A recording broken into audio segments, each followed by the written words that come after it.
Stop trusting critics. They called Days Gone generic, Mad Max repetitive, and missed Rage 2's god-tier combat. They're setting the record straight on 10 games critics murdered but became cult classics. Straight up bangers with visceral combat and immersive worlds that never let go. Keep watching because 3 of these are in your backlog and you have no idea how incredible they are. Let's start with the big one, Days Gone. When this dropped in 2019, critics absolutely tore it apart.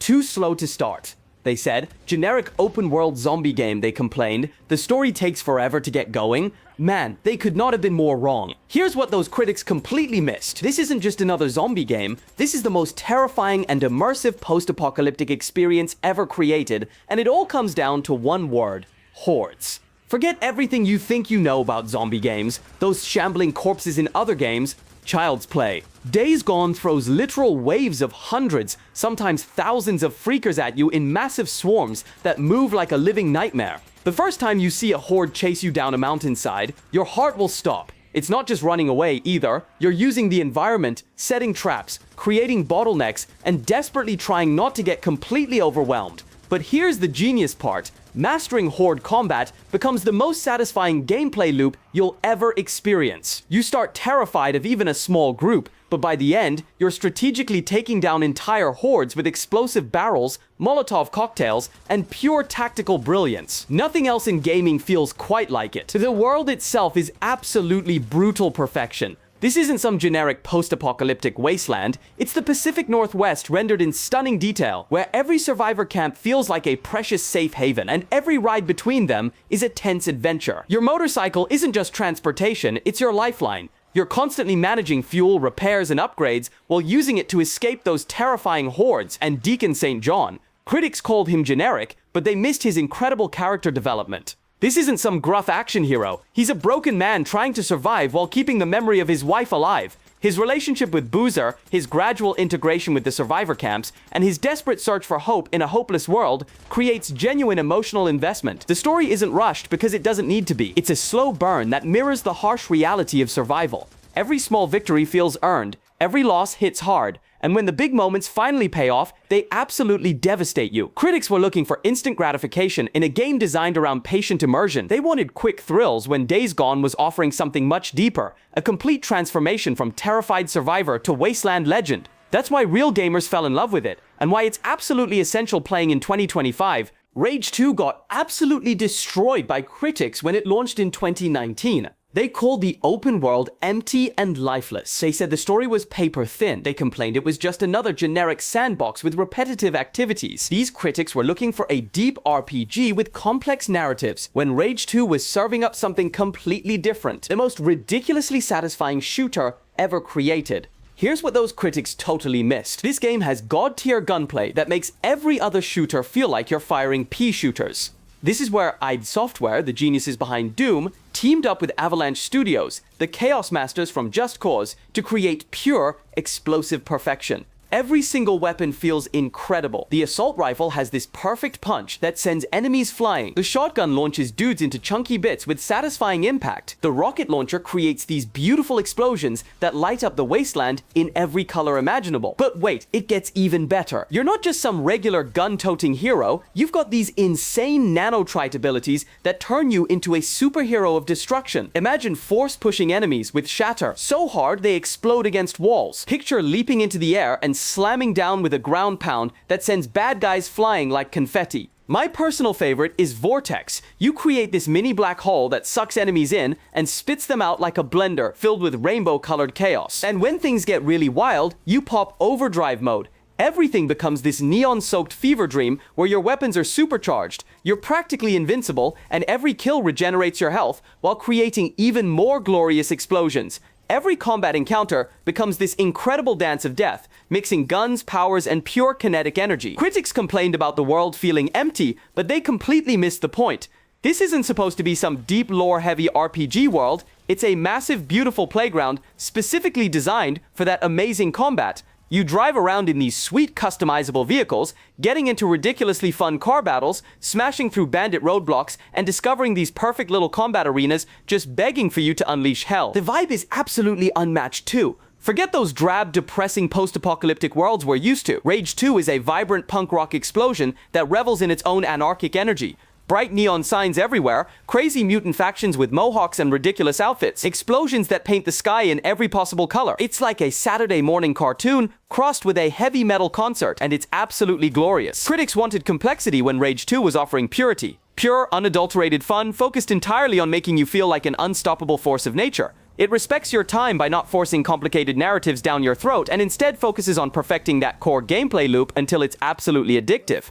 When Mad Max roared onto the scene in 2015, critics immediately started nitpicking. The open world feels too empty, they complained. It's repetitive, they said. Just another generic sandbox. Once again, these critics completely missed the roaring engine and brutal soul of what makes this game legendary. Here's what they didn't understand. That empty world isn't a flaw, it's the entire point. This game absolutely nails the feeling of a truly desolate, dangerous wasteland where every drop of water, every scrap of metal, every bit of fuel feels desperately important. You're not exploring some lush fantasy kingdom, you're scraping by in a world that actively wants to kill you, and every ramshackle outpost feels like a precious lifeline. The sandstorms are epic and terrifying, rolling across the landscape like walls of death. The sunsets paint the barren wasteland in gorgeous oranges and reds. Every piece of scrap you find, every enemy camp you clear, every bit of progress you make feels earned through pure survival instinct. This isn't just environmental design, it's atmospheric perfection that makes you feel the desperation and beauty of the wasteland. But the absolute undisputed champion of this game is the vehicular combat. Oh man, nothing else comes close to how visceral and satisfying these car battles feel. You spend tons of time upgrading the magnum opus, turning it into the ultimate weapon on wheels. You're ramming into enemy vehicles, feeling every impact shake your controller. You're sideswiping war rigs, popping tires with perfectly aimed shotgun blasts, using your harpoon to rip drivers right out of their cars and send them flying across the desert. Every collision feels impactful and brutal. Every successful takedown gives you this rush of adrenaline as metal crunches and engines explode. The physics are perfect, cars flip and tumble realistically, debris flies everywhere, and you genuinely feel like you're participating in these desperate high-speed battles for survival. The progression system is brilliant too. You start as this beaten-down loner barely surviving each encounter, but slowly you transform Max into a true wasteland legend. Your car becomes this incredible war machine, your combat skills improve, and you develop this intimate knowledge of how to navigate and dominate this harsh world. Even the on-foot combat, while simple, perfectly captures the brutal desperation of the setting. It's like the Arkham games, but grittier and more violent, fitting the world perfectly. Every punch feels heavy, every takedown feels satisfying, and Max moves like someone who's been fighting for survival his entire life. Critics focused on comparing it to other open-world games instead of appreciating how perfectly it captured the Mad Max experience. This delivers an unparalleled wasteland adventure centered around incredible vehicular combat and that constant gritty fight for survival that defines the franchise. Let's talk about a game that got absolutely buried by terrible marketing and critic confusion, The Order. When this dropped as a PlayStation 4 exclusive in 2015, critics went absolutely nuclear on it. It's too short, they screamed. Too many cutscenes, they complained. It's more like a movie than a game, they whined. Critics judged it by the wrong standards entirely. They completely missed what it actually was, a perfect cinematic masterpiece. The Order 1886 wasn't trying to be some massive 80-hour open-world epic. It was designed from the ground up to be an interactive blockbuster movie experience, and it absolutely nails that vision with incredible precision. The graphics and visuals were mind-blowing when it came out, and honestly, still hold up today. We're talking about character models that looked like real actors, lighting that felt like a Hollywood production, and environments so detailed you could zoom in on every texture. The setting is absolutely wild and unique too. This isn't just another generic shooter, you're experiencing an alternate history Victorian London in 1886 with this incredible steampunk vibe mixed with dark fantasy elements. You play as Sir Galahad, one of the legendary Knights of the Round Table, but these aren't your typical medieval knights. These are immortal super soldiers protecting humanity from monstrous half-breed creatures like werewolves using advanced steam-powered technology. Picture this, gas lamps casting eerie shadows through foggy London streets, incredible steam-powered weapons that pack serious punch, and you're hunting actual monsters in this gorgeously atmospheric world. The whole game drips with this dark, intense Victorian Gothic atmosphere that pulls you in completely. Every location feels authentic and lived in, from the grand halls of the Knights' headquarters to the grimy back alleys where monsters lurk. The gunplay, when you actually get to it, feels really solid and satisfying. Those steampunk weapons aren't just visually cool, they have weight and impact that makes every shot feel meaningful. The sound design is incredible, with each weapon having this distinct, powerful audio signature that makes combat feel visceral and impactful. Critics complained about the cinematic approach, but that was clearly the entire point. Ready at Dawn wanted to create something that felt like playing through a big-budget Hollywood thriller, and they succeeded brilliantly. The story is intriguing, full of conspiracy, memorable characters, and genuinely unsettling horror elements that keep you engaged throughout the entire experience. The real tragedy is that critics judged it by the wrong standards entirely. They wanted a sandbox when it was offering a roller coaster. They wanted endless content when it was delivering focused, polished perfection. It's a game that knew exactly what it wanted to be and executed that vision flawlessly, but got destroyed for not being something it never intended to be.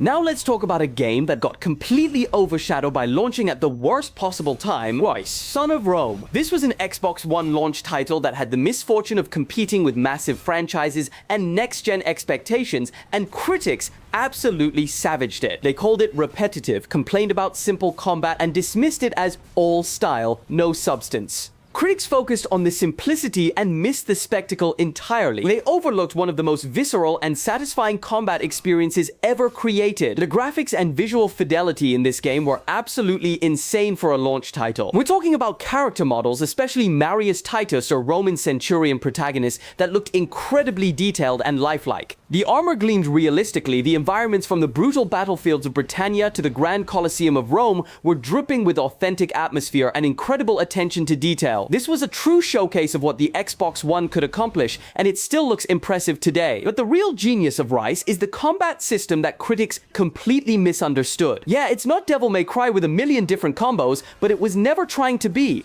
This is all about brutal, visceral, cinematic melee combat that makes you feel like an unstoppable Roman killing machine. You're swinging your gladius, blocking with your shield, and using these context-sensitive executions that are absolutely brutal and incredibly satisfying. Here's how it works. When enemies get stunned, they glow specific colors, prompting different button inputs, and then Marius performs these bone-crunching, head-slicing finisher moves that are pure visceral satisfaction. You're not just hitting buttons, you're orchestrating this ballet of Roman brutality, chaining executions together and feeling like a legendary warrior carving through hordes of barbarians. The impact and feedback of every hit feels incredible. Swords clash with metallic rings, shields bash with satisfying thuds, and those execution animations have this weighty, brutal impact that makes every kill feel meaningful. It's not about complexity, it's about that constant flow of satisfying visceral brutality that never gets old. The atmosphere and setting are absolutely top-notch too. You're living out this epic Roman Empire fantasy, marching with your legion, participating in massive battles,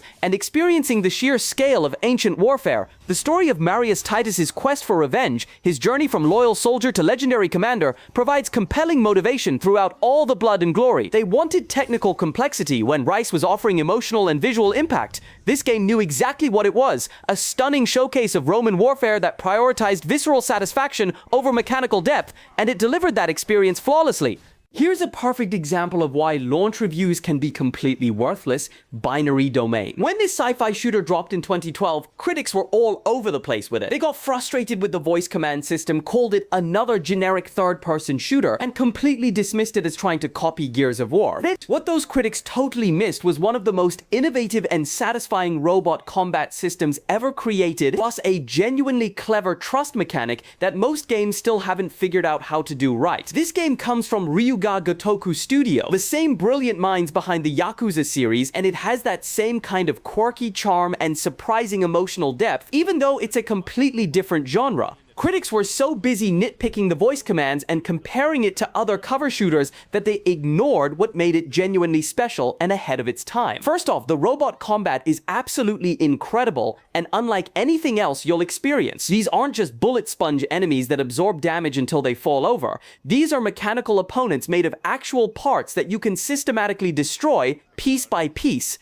You can blast off their armor plating and watch chunks of metal fly everywhere, shoot off their legs and they'll crawl toward you, still trying to attack, pop their heads off, and they go completely berserk, wildly firing at everything including their own allies. There's real strategy involved in every encounter. You're not just spraying bullets hoping for the best, you're targeting specific weak points, disarming enemies by destroying their weapons, and using their own mechanical nature against them. The visual feedback is incredibly satisfying too. Every shot creates sparks, metal debris, and these crunchy sound effects that make each hit feel impactful and meaningful. But here's where Binary Domain gets really innovative, the trust system that critics completely overlooked. You're leading this diverse squad of really cool characters, and your actions throughout the game actually affect how much they trust and respect you. If you listen to their advice during missions, perform well in combat, and make smart tactical decisions, they'll have your back when things get intense. But if you ignore them, accidentally shoot them during firefights, or make bad calls, their trust drops and they won't perform as well. This isn't just some abstract number in a menu either.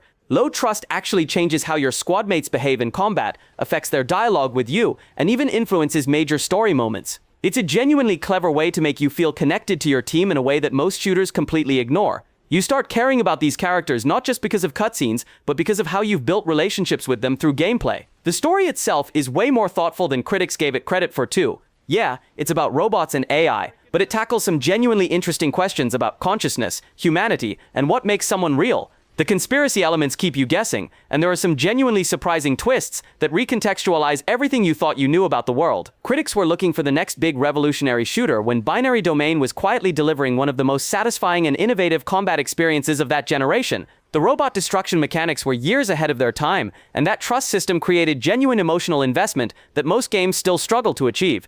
Now let's talk about a game so weird and wonderful that critics had absolutely no idea what to do with it, Nier. The original version dropped way back in 2010, and when critics got their hands on it, they were completely baffled. The graphics aren't great, they complained. The combat feels clunky, they said. What even is this game supposed to be? They gave it mediocre scores and moved on, completely missing one of the most emotionally devastating and creatively brilliant experiences in gaming history. Critics were looking for conventional excellence when Nier was offering something much more rare and valuable, genuine artistic vision. This game is about its incredible heart, its mind-bending story structure, and its absolutely gorgeous weirdness that punches you right in the emotions when you least expect it. The story and characters are absolutely phenomenal. You play as Nier, this gruff but caring father figure trying to save his sick daughter Yona from a mysterious illness called the Black Scroll. Along the way, you meet this incredible cast: Kain, a foul-mouthed half-demon warrior with a tragic backstory who's just trying to survive in a hostile world; Emil, this sweet kid with a dark secret and genuinely unsettling magical powers; and Grimoire Ryse, your sassy floating magical book companion who provides constant hilarious commentary and becomes genuinely endearing. But here's where Nier gets absolutely brilliant. To really understand the story, you have to play through it multiple times.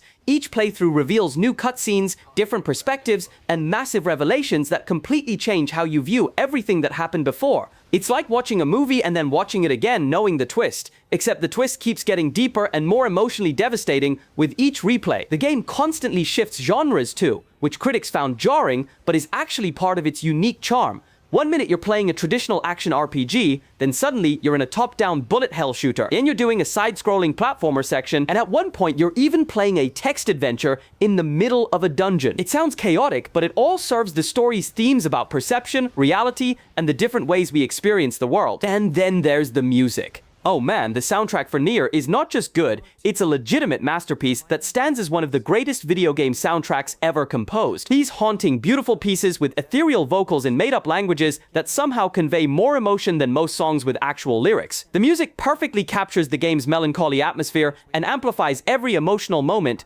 until you're genuinely moved to tears. Critics missed all of this because they were judging it by conventional standards. They wanted smooth graphics and polished combat when Nier was offering something infinitely more valuable, a genuinely unique artistic vision that challenges your expectations and delivers emotional experiences you'll never forget. This is a game that stays with you long after the credits roll, making you think about its themes and characters for years afterward.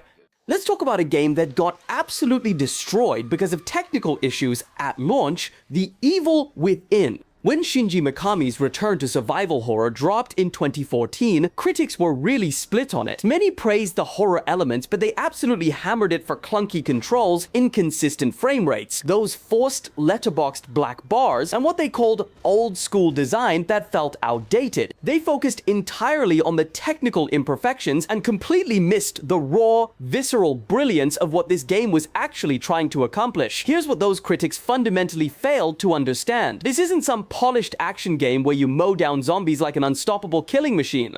This is a true return to brutal survival horror from the legendary creator of Resident Evil. And every single flaw they complained about was actually serving the game's core vision of making you feel utterly vulnerable and terrified. The combat feels deliberately clunky because you're not supposed to feel powerful or in control. You're Detective Sebastian Castellanos, just an ordinary guy caught in an extraordinary nightmare, and that intentional mechanical stiffness makes every movement feel heavy and desperate. Every encounter with a monster becomes this terrifying gamble where you're genuinely unsure if you'll survive. The controls don't feel smooth because survival horror shouldn't feel smooth, it should feel like you're mechanically struggling against overwhelming odds. But the real genius is in the resource management and constant tension. Every single bullet counts in this game. Every match you use to burn a corpse so it won't come back to life is precious. Every healing item feels like a lifeline you can't afford to waste. You're constantly making these agonizing decisions. Do I fight this enemy or try to sneak past? Do I use my last shotgun shell or save it for something worse? This creates this incredible psychological pressure that most modern games completely avoid. The atmosphere and horror design are absolutely relentless too. This isn't about cheap jump scares, though it has some genuinely terrifying ones. Instead, it builds this constant oppressive feeling of dread that gets under your skin and stays there. The creature designs are grotesque and disturbing in ways that stick with you long after you stop playing. The environments are nightmarish and constantly shifting, making you question what's real and what's just psychological torture. The psychological horror elements are where this game really shines. Reality keeps bending and breaking around you in ways that make you genuinely uncomfortable. You're never quite sure what's actually happening versus what's in Sebastian's fractured mind, and that uncertainty creates this incredible sense of unease that few games manage to achieve. It's gory and violent, sure, but it's gore with purpose. It wants to make you feel disturbed and unsettled, and it succeeds brilliantly. Critics were looking for smooth modern gameplay when The Evil Within was deliberately offering something much more challenging and psychologically demanding. They wanted technical polish when Mikami was crafting an experience designed to make you feel helpless and afraid. Those technical flaws weren't bugs, they were features that served the game's vision of genuine survival horror. Here's a perfect example of a game that got buried simply because it came from an unexpected source. Remember Me. When this Cyberpunk adventure dropped in 2013 from Dontnod Entertainment, critics were pretty mixed on it. They complained about it being too linear, called the combat repetitive, and said the story got confusing. What they completely missed was one of the most innovative and creative gameplay mechanics ever designed, wrapped up in a visually stunning world that was years ahead of its time. The world building in Remember Me is absolutely gorgeous and incredibly clever. We're talking about Neo Paris in 2084, this stunning cyberpunk future where memories can be bought, sold, or even stolen completely. The art direction is phenomenal. You've got this beautiful blend of classic Parisian architecture with high-tech neon and futuristic gadgets everywhere. Just exploring this city is a visual treat, and the concept of a society completely addicted to artificial memories feels incredibly relevant even today. But here's where Remember Me becomes truly special and completely unique. The memory remixing system that no other game has ever attempted.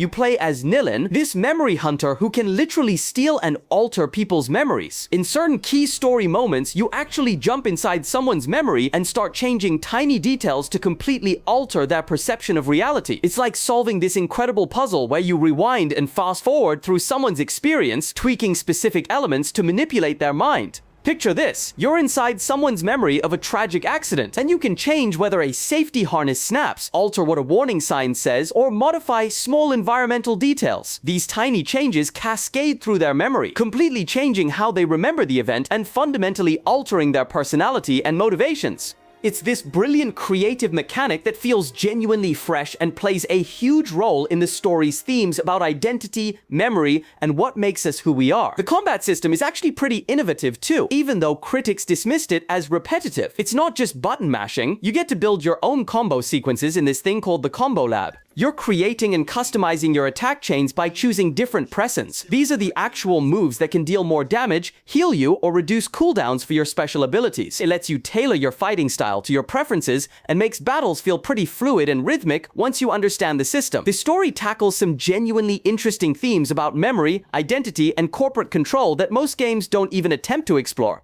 Nilin's journey to recover her own stolen memories, while questioning what's real and what's been artificially implanted, creates this compelling narrative about personal identity in a world where memories can be commodified and manipulated. Critics were so focused on comparing it to other action games that they missed how creative and forward-thinking Remember Me actually was. The memory remixing alone makes it worth experiencing, and the cyberpunk world it creates feels more relevant now than it did when it first launched. This was a genuinely innovative game that deserved way more recognition for trying something completely different in a medium that often plays things safe. Let's wrap up with a game that got absolutely buried by bad timing and unrealistic expectations, Castlevania Lords of Shadow. When this reboot dropped in 2010, critics went absolutely nuclear on it for all the wrong reasons. It's too much like God of War, they complained. It's not a traditional Metroidvania, they whined. It's too linear and has too many quick-time events. These critics were so obsessed with what Castlevania used to be that they completely missed what this game actually accomplished. A breathtaking gothic masterpiece that reimagined a beloved franchise with incredible scale and emotional depth. Here's what those critics fundamentally failed to appreciate: the atmosphere and world building are absolutely phenomenal. Mercury Steam, with some help from Hideo Kojima, crafted this truly epic dark fantasy world that feels massive and lived in. You're Gabriel Belmont, this tragic knight on a quest through a dying monster-infested medieval Europe, and every single environment looks stunning and feels incredibly atmospheric. We're talking about ancient forests with twisted trees that seem alive, ruined castles that loom ominously against stormy skies, frozen mountain peaks where every breath creates visible fog, and demon strongholds that pulse with malevolent energy. The sense of scale is absolutely immense too. These aren't just pretty backgrounds, these are massive, detailed environments that make you feel small and vulnerable in this hostile world. The Gothic art direction is some of the best you'll ever see, with incredible attention to architectural details, atmospheric lighting, and this constant sense of foreboding that permeates every location. It's like playing through the most epic dark fantasy movie ever made. And the music, man, it's a phenomenal orchestral score that elevates every single moment. Sweeping, dramatic pieces that perfectly capture the epic scope of Gabriel's journey, haunting melodies that underscore the tragedy of his quest, and intense battle themes that make every fight feel like a legendary confrontation. The soundtrack alone makes this game worth experiencing. The combat system might have taken inspiration from God of War, but it executes that formula with its own unique flair and incredible polish. You're wielding the combat cross, this versatile whip that's perfect for devastating combos, environmental traversal, and even lighting up dark areas to reveal hidden secrets. The weapon feels weighty and impactful, with every hit creating satisfying visual and audio feedback that makes combat feel brutal and visceral. But here's where it gets really interesting. You also get light magic for healing and shadow magic for extra damage, which adds this cool strategic layer to every encounter. You're not just mashing buttons, you're managing these different magical abilities, timing your dodges and blocks, and chaining together these fluid, devastating combos that make you feel like a legendary monster hunter. The boss fights are absolutely epic spectacles that rival anything in gaming. These aren't just big enemies, they're massive, screen-filling monstrosities that often require you to climb on them, Shadow of the Colossus style. You're battling gigantic werewolves, ancient vampires, and demonic titans in these incredible set-piece encounters that feel like genuine mythological battles. Each boss has multiple phases, unique attack patterns, and requires different strategies to defeat. Critics were so busy comparing it to other games that they missed what Lords of Shadow actually delivered: a grand, beautiful, emotionally compelling reimagining of Castlevania that honored the franchise's Gothic roots, while creating something genuinely epic and modern. The story of Gabriel's tragic transformation into Dracula is handled with surprising emotional weight and genuine pathos that gives the entire adventure real stakes and meaning. This was a fantastic action game that got judged for what it wasn't, instead of being appreciated for what it was. A gorgeous, epic, and incredibly satisfying monster hunting adventure that deserved to be the start of a legendary trilogy. That's the truth about these so-called flops. Critics got it wrong, and real gamers know better. Don't let a bad review keep you from a banger. Go check your backlog right now. Download one of these 10 and prove the critics wrong. If you want more videos exposing bad takes, smash that like button and let me know which perfect 10/10 games were actually overrated in the comments below. See you next time.